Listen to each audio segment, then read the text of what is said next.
എല്ലാവർക്കും നമസ്കാരം. ഞാൻ ഡോക്ടർ സരിത പ്രേം, അമൃത് ആയുർവേദ ഹോസ്പിറ്റൽ. അമിതമായ ചൂടാണ് ഇപ്പോൾ, UV റേഡിയേഷൻ വളരെ കൂടുതലാണ്. അപ്പം അതുകൊണ്ട് തന്നെ പെട്ടെന്ന് തന്നെ സൂര്യാഘാതം ഏൽക്കാനുള്ള സാധ്യത വളരെ കൂടുതലാണ് ശ്രദ്ധിച്ചില്ലെങ്കിൽ. അപ്പം ഇന്നത്തെ വിഷയം ഹീറ്റ് സ്ട്രോക്ക് ആണ്. എന്താണ് ഹീറ്റ് സ്ട്രോക്ക്? അപ്പം പലപ്പോഴും നമ്മൾ വാർത്തകളിൽ കേട്ടിട്ടുണ്ട്, സൂര്യാതാപം ഏറ്റ് മരണപ്പെടുകയുണ്ടായി അല്ലെങ്കിൽ ഗുരുതരാവസ്ഥയിലാണെന്നൊക്കെ കേട്ടിട്ടുണ്ട്. എന്തുകൊണ്ടാണ് ഇതൊരു നിസ്സാരമായിട്ടുള്ള ഒരു രോഗമാണ്, നിസ്സാരമായിട്ട് കണ്ടുവരുന്ന ഒരു കാര്യമല്ല എന്ന് മനസ്സിലാക്കണം. കാരണം ഈ നമ്മുടെ താപം നമ്മുടെ ശരീരത്തെ നിയന്ത്രിക്കുന്നത് ഹൈപ്പോതലാമസ് എന്ന് പറഞ്ഞ ഭാഗമാണ് നമ്മുടെ തലച്ചോറിൽ. അപ്പൊ ഈ ഒരു ഏരിയ ആണ് നമ്മുടെ ടെമ്പറേച്ചർ കൺട്രോൾ ചെയ്യുന്നത് നമ്മുടെ ശരീരത്തിൽ.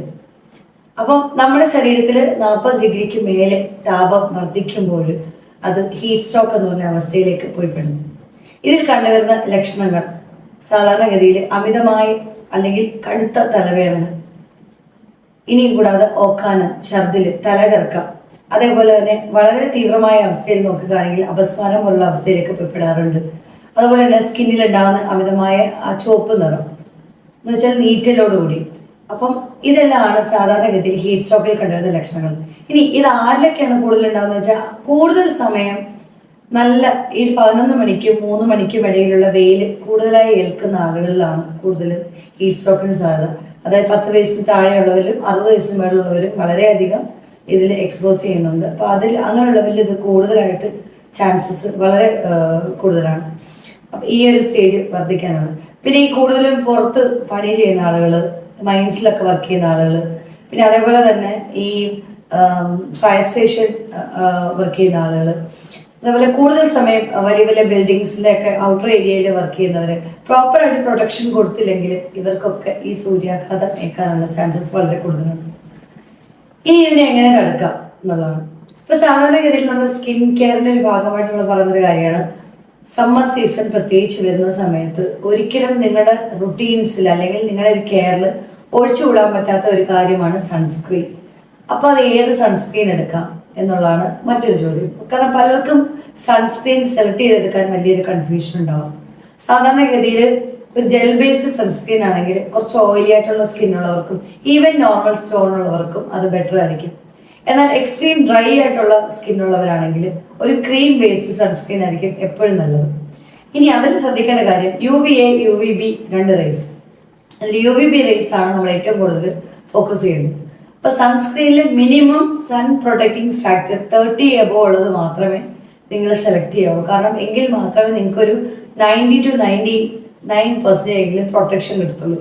ഒരു SPF 50 ഉള്ളതാണെങ്കിൽ ഒരു 99% പ്രൊട്ടക്ഷൻ നിങ്ങൾക്ക് കിട്ടുന്നതായിരിക്കും. ഇനി എപ്പോഴാണ് സൺസ്ക്രീൻ അപ്ലൈ ചെയ്യേണ്ടത്? ഒരിക്കൽ അപ്ലൈ ചെയ്ത് കഴിഞ്ഞാൽ 2 മണിക്കൂർ ഇടവിട്ട് കുറച്ച് വീണ്ടും നിങ്ങൾ റീ അപ്ലൈ ചെയ്യാനായിട്ട് ശ്രമിക്കുക. എങ്കിൽ മാത്രമേ നിങ്ങൾക്ക് ആ ഒരു എഫക്റ്റ് സ്കിന്നിന് കിട്ടത്തുള്ളൂ. ഇത് കൂടാതെ നല്ല രീതിയിൽ വെള്ളം കുടിക്കാൻ ശ്രമിക്കുക. പലപ്പോഴും ഈ സൂര്യാഘാതം ഏൽക്കുമ്പോൾ സംഭവിക്കുന്ന ഒരു കാര്യം എന്ന് പറഞ്ഞാൽ നിർജ്ജലീകരണമാണ്. ഒരുപാട് ജലാംശം നമ്മുടെ ശരീരത്തിൽ നഷ്ടപ്പെടും. അപ്പം ഈ രോഗിക്ക് അമിതമായ ദാഹം തോന്നുക എന്ന് പറഞ്ഞ ലക്ഷണമുണ്ട്. അമിതമായ ദാഹം തോന്നും, ഒരു വെപ്രാളം പോലൊക്കെ. അതുകൊണ്ട് തന്നെ ധാരാളം വെള്ളം കുടിക്കുക.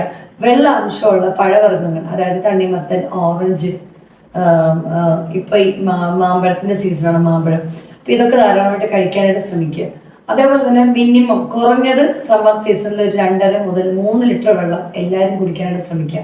ഇനി നിങ്ങൾക്ക് ഒരു പക്ഷെ വെളിയിൽ പോകുമ്പോൾ ഒരു ഭയങ്കരമായ ചൂട് നിങ്ങളുടെ സ്കിന്നിൽ ഏറ്റവും തോന്നുകയാണെങ്കിൽ ഒന്നിൽ ഒരു ഐസ് ക്യൂബ് വെച്ചിട്ട് മസാജ് ചെയ്യാൻ നോക്കുക, അല്ലെങ്കിൽ തണുത്ത വെള്ളത്തിൽ മുഖം കഴുകാനായിട്ട് നോക്കുക. ഇനി ഈ ഒരു സീസണിൽ പൊതുവെ എല്ലാവരും ചെയ്യുന്ന മറ്റൊരു മിസ്റ്റേക്കാണ്, ചൂടല്ലേ അതുകൊണ്ട് തണുത്ത ഭക്ഷണങ്ങൾ അല്ലെങ്കിൽ തണുത്ത ശീതളപാനീയങ്ങൾ കുടിക്കാം എന്ന് പറഞ്ഞിട്ട് പലപ്പോഴും അതെല്ലാവരും കാംക്ഷിക്കാറുണ്ട്. പക്ഷെ ഒരിക്കലും അത് ചെയ്യല്ലേ. കാരണം നിങ്ങൾ ഉള്ളിലേക്ക് തണുപ്പ് ചെല്ലുമ്പോൾ അത് പലപ്പോഴും ഒരു ഇൻഫെക്ഷനിലേക്ക് പോയി എത്താനുള്ള സാധ്യത വളരെ കൂടുതലാണ്. ഇനി അമിതമായി ചൂടേറ്റു എന്ന് തോന്നിക്കഴിഞ്ഞാൽ, പൊള്ളലേറ്റു എന്ന് തോന്നിക്കഴിഞ്ഞാൽ ഐസ് ബാഗ് അല്ലെങ്കിൽ ഐസ് വെച്ചിട്ട് നല്ലതായിട്ട് മസാജ് ചെയ്യുക, കവർ ചെയ്യുകയോ ചെയ്യുക. പ്രത്യേകിച്ച് നിങ്ങളുടെ കക്ഷം, അതുപോലെ ഇടുക്ക് ഭാഗങ്ങളൊക്കെ നല്ല രീതിയിൽ അവർക്ക് ഒരു കോൾഡ് സോക്കിങ് കൊടുക്കുന്നത് നല്ലതായിരിക്കും. ഇനി ഒരാൾ ഇങ്ങനെ തളർന്ന് വീണോ അല്ലെങ്കിൽ ചൂടേറ്റ് തളർന്ന് വീണ് കഴിഞ്ഞാൽ ആ ആള് കോമ സ്റ്റേജിലോ അല്ലെങ്കിൽ അവർക്ക് ഫിറ്റ്സ് ഉണ്ടെങ്കിൽ ഒരു കാരണവശാലും അവർക്ക് വെള്ളം കൊടുക്കാനായിട്ട് പോകരുത്. കാരണം അത് പെട്ടെന്ന് തന്നെ ശ്വാസകോശത്തിലേക്ക് കയറുകയും അവരത് പലതരത്തിലുള്ള സിവിയർ ആയിട്ടുള്ള ഇൻഫെക്ഷനിലേക്കോ അല്ലെങ്കിൽ ന്യൂമോണിയ പോലുള്ള സിറ്റുവേഷനിലേക്കോ മാറാൻ സാധ്യത കൂടുതൽ. ഇനി മറ്റു ശ്രദ്ധിക്കേണ്ടതെന്ന് പറഞ്ഞാൽ അവർക്ക് കോൺഷ്യസ് ആണെങ്കിൽ അവർക്ക് കുടിക്കാനായിട്ട് വെള്ളം കൊടുക്കുക. അതേപോലെ തന്നെ പെട്ടെന്ന് തന്നെ ടാപ്പ് വാട്ടർ തുറന്നിട്ട് പെട്ടെന്ന് തന്നെ സ്പ്ലാഷ് ചെയ്യാനായിട്ട് നോക്കുക സൂര്യാഘാതം ഏറ്റ ഭാഗത്ത് അല്ലെങ്കിൽ നീറ്റിലുള്ള ഭാഗത്ത്. അപ്പം ഈ കുറച്ച് കാര്യങ്ങൾ നിങ്ങൾ ഈ സമയത്ത് ശ്രദ്ധിക്കണം. അതുകൊണ്ട് മാക്സിമം 11 മണിക്കും 3 മണിക്കും ഇടയിലുള്ള വെയിൽ അധികം കൊള്ളാതെ സൂക്ഷിക്കും.